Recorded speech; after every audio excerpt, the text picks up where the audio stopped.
Go. Hallelujah, praise the Lord.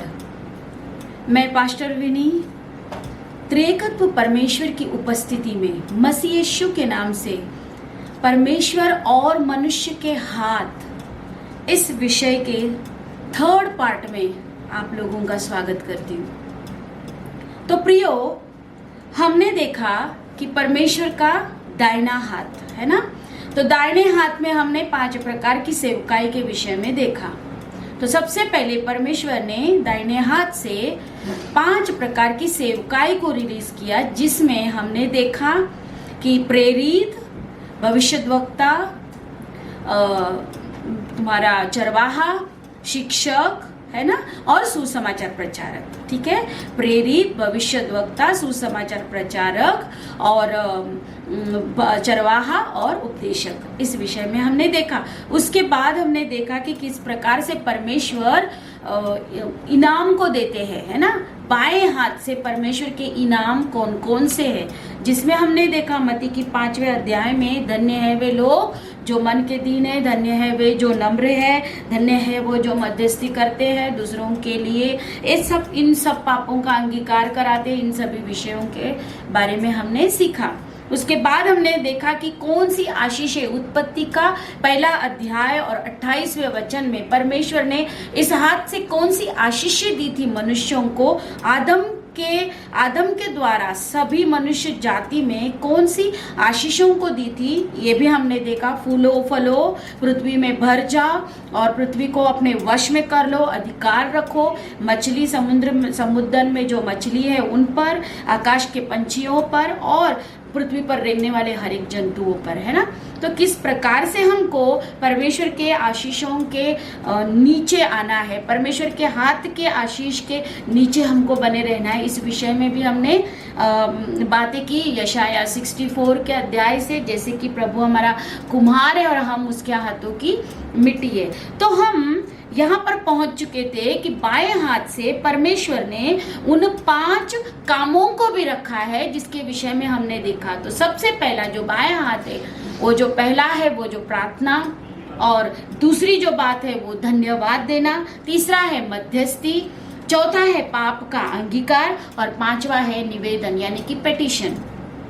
तो हमारा वचन जो है यहाँ तक पहुंच चुका था। इसके आगे हम देखेंगे। तो जो पहली बात है, जो प्रार्थना के विषय में हमने देखा, तो यहाँ लिखा है लूका 23 के अध्याय और 34वें वचन में, प्रभु यीशु मसीह ने क्रूस पर प्रार्थनाएं की। मरकुस का 14 और 34वां अध्याय कहता है प्रभु यीशु मसीह ने प्रार्थनाएं की। प्रभु यीशु मसीह दूसरों के लिए प्रार्थना करने के लिए भोर को उठते हुए जाते थे। उसी प्रकार प्रभु ने क्रूस पर भी पूरे मनुष्य जाति के लिए प्रार्थना की। क्यों प्रार्थना की? क्योंकि सबसे पहला हम देखेंगे मत्ती का 5:3 में हमने देखा, मन की दीनता से प्रभु यीशु मसीह ने, क्योंकि धन्य है वे जो मन के दीन है, क्योंकि वो उनको स्वर्ग का राज्य मिलेगा, यहाँ लिखा है ना। तो बिल्कुल प्रभु यीशु मसीह ने मन की दीनता से प्रार्थना की। सबसे पहली बात, परमेश्वर यीशु मसीह ने मन के दीनता के द्वारा प्रार्थना की, क्योंकि मेरे प्रियो, परमेश्वर का राज्य जो है दीनता से भरा हुआ है। परमेश्वर के राज्य में मन की दीनता है। जो मन का दीन होता है उसके अंदर परमेश्वर का राज्य रहता है। जहाँ जो व्यक्ति परमेश्वर के राज्य में प्रवेश करता है वो हमेशा मन से दीन होगा। इसीलिए परमेश्वर यहोवा ने कहा कि स्वर्ग का राज्य उन्हीं का है। दूसरा बात, धन्यवाद। हमेशा प्रभु यीशु मसीह धन्यवादित होते थे दूसरों के लिए। इफिसियों 5 और 20 का वचन ये कहता है कि सदा सब बातों में धन्यवाद देते रहो। हर एक बातों में हमें धन्यवादित होना है। हर समय में, हर परिस्थिति में हमको धन्यवादित होने के विषय में लिखा है। मत्ती का 5 अध्याय और 8वां वचन हम देखते हैं, मन की शुद्धता, धन्य है वे जो मन के शुद्ध है, क्योंकि उनको क्या, उनके लिए कौन सा प्रतिफल है? परमेश्वर को देखेंगे, लिखा है। मेरे प्रियो, परमेश्वर यीशु मसीह ने भी मन की शुद्धता से, है ना, मन की शुद्धता से वो हमेशा धन्यवादित रहे। हमें सिखाया प्रभु यीशु मसीह ने कि मन की शुद्धता के साथ किस प्रकार से हमें धन्यवादित रहना है। जिसका मन शुद्ध होता है वो किसी के लिए कुटिलता नहीं कर सकता है। जिसका मन शुद्ध और पवित्र है वो किसी की बातों का बुरा नहीं मानता है। क्यों? क्योंकि वो जैसे यीशु मसीह ने कहा, पाप से नफरत करो, पापियों से प्रेम करो। बिल्कुल हमारा मन अगर शुद्ध है तो हम पाप से नफरत करेंगे, पापियों से नफरत नहीं करेंगे। तीसरी बात है मध्यस्थी करना। बिल्कुल इफिसियों 6 अध्याय और 18 और 19 कहता है कि हर समय, हर बातों में, हर समय, हर प्रकार से विनती और प्रार्थना करते रहना। ये मध्यस्थी जो यीशु मसीह ने की, भोर को उठकर प्रभु यीशु मसीह ने मध्यस्थी की प्रार्थना की। अपने पिता के पास वो एक मध्यस्थ बन गए हैं पृथ्वी और स्वर्ग के बीच में, और हमारे सामने एक अच्छा उदाहरण पेश करते गए। क्यों? क्योंकि वो तभी 100% मनुष्य प्रभु यीशु मसीह था और 100% वो परमेश्वर यहोवा का प्रतिरूप था। फिर भी एक मनुष्य, 100% मनुष्य होने के कारण प्रभु यीशु मसीह के पास अधिकार था पृथ्वी पर से स्वर्ग की ओर मांगने के लिए। प्रभु यीशु मसीह ने एक मनुष्य बनकर परमेश्वर यहोवा के पास अधिकार के साथ मांगा, क्योंकि उत्पत्ति के 1:26 के बाद हम देखते हैं कि परमेश्वर ने सारे जीव जंतु, सारी सृष्टि, पृथ्वी के ऊपर जितने बनेले पशु है, आकाश है, हवा है, पानी है, मिट्टी, हर एक के ऊपर किसको अधिकार दिया? आदम को अधिकार दिया। फूलो फलो और इसको अपने वश में कर लो। हमने ऊपर देखा इन बातों को उत्पत्ति 1:28 में। और अधिकार रखो, तो अधिकार पृथ्वी का किसको है? मनुष्यों को। हमें है अधिकार। अधिकार शत्रु को नहीं, हमारे अधिकार शैतान को बिल्कुल नहीं, क्योंकि वो इस धरती पर इलीगल है। मेरे प्रियो, प्रभु यीशु मसीह लीगल काम कर रहे थे, वो कानूनन काम कर रहे थे, क्योंकि उनके पास देह था। हम देह में, इसीलिए हमारे पास अधिकार है, क्योंकि ये पृथ्वी जो है हमारे लिए बनाई गई है, दुष्टात्माओं के लिए बिल्कुल नहीं बनाई गई है।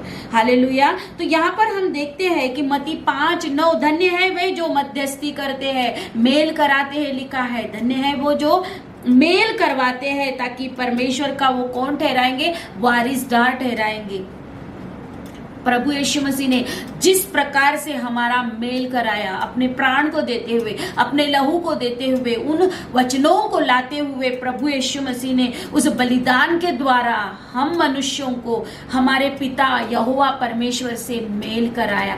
बिल्कुल उसी प्रकार से जब हम मेल कराते हैं तो वहां क्या लिखा है? वारिसदार, यानी कि हम परमेश्वर के पुत्र और पुत्रियां ठहराएंगे। जिस प्रकार से यीशु मसीह यहोवा का पुत्र था, वैसे ही हमें भी वारिसदार बनाने के लिए परमेश्वर ने ये योजना बनाई। लेकिन उसके लिए हमको क्या करना है?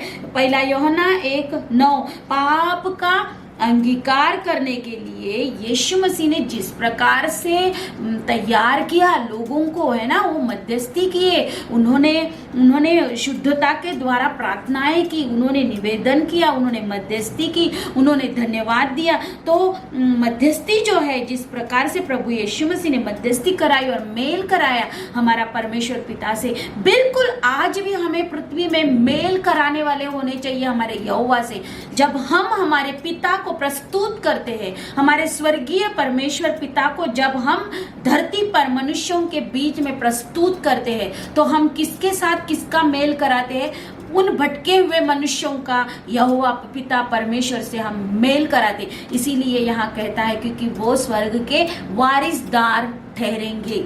उसके बाद हमने देखा कि पाप का अंगीकार कराना। यीशु मसीह ने पापों को दिखा कर दिया, मनुष्यों को गलतियों को, अशुद्धता को दिखाते, अपराधों को दिखाया, ताकि वो पाप का अंगीकार करे।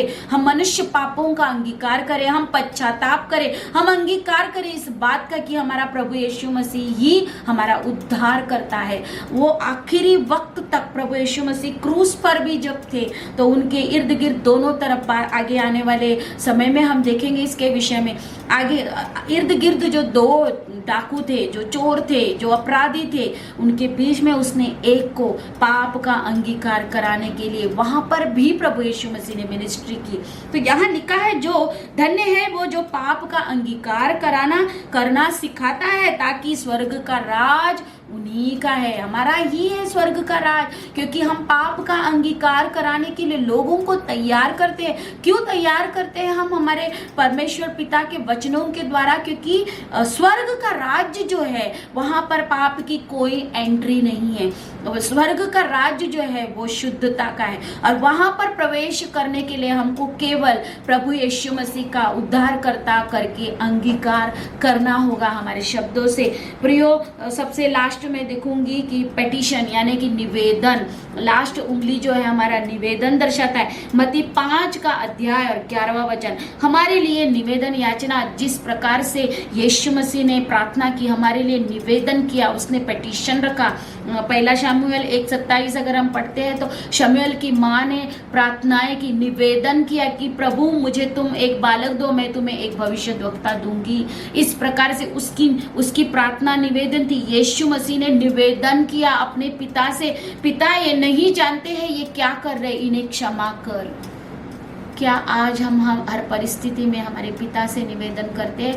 तो आज हमने देखा प्रार्थनाएं, धन्यवाद, मध्यस्थी, पाप का अंगीकार करते हुए प्रभु यीशु मसीह को उद्धारकर्ता करके अंगीकार करवाना है, और लास्ट में है पेटिशन यानी कि निवेदन। तो ये 5 प्रकार के 5 उंगलियों के द्वारा प्रभु यीशु मसीह ने ये भी दिखाया कि किस प्रकार से हमें इस पृथ्वी पर रहकर लोगों को परमेश्वर के राज्य में इन 5 सेवकाई के द्वारा उन्हें परमेश्वर के राज्य में प्रवेश कराना है, ताकि हम उन इनाम को प्राप्त करें जो मत्ती के 5 अध्याय में लिखा है ना। स्वर्ग के वारिसदार ठहरे हम परमेश्वर को देखने वाले बने, स्वर्ग का राज्य हमें मिले, हम वारिसदार ठहरे, और हमें सबसे लास्ट लिखा है यहाँ पर प्रतिफल मिलेगा, है ना। यहाँ पर लिखा है प्रतिफल, जो याचना करते हैं परमेश्वर से उन्हें उसका प्रतिफल प्राप्त होता है। तो प्रभु यीशु मसीह एक अच्छे उदाहरण बने हमारे सामने, और उन्होंने एक अच्छा उदाहरण पेश किया है ना। तो नीति वचन का 3 अध्याय और 16वां वचन अगर हम पढ़ते हैं, नीति वचन 3 अध्याय 16, प्रोवर्ब्स चैप्टर 3 वर्स 16, वहां लिखा है परमेश्वर के दाहिने हाथ में दीर्घायु और बाएं हाथ में धन और महिमा है। दोनों हाथों के काम अलग अलग है। और यह बात जो थी यूसुफ जानता था, याकूब और यूसुफ जानते थे, और इसीलिए उत्पत्ति 48 का अध्याय अगर हम पढ़ते 13 से 16 में, जब याकूब अपने बेटों को कहता है, उसकी जिंदगी के आखिरी समय में वो अपने बेटों को मिलने के लिए बुलाता है, और वो अपने बेटों के साथ उनके बच्चों जैसे यूसुफ अपने पुत्रों को भी अपने पिता के पास लेकर जाता है, क्योंकि यूसुफ जानता है मेरे पिता की अंतिम घड़ी आ चुका है, मेरे पिता के पास वो आशीषें है जो उनके 2 हाथों के द्वारा वो आशीषें कौन सी थी, ये यूसुफ जानता था।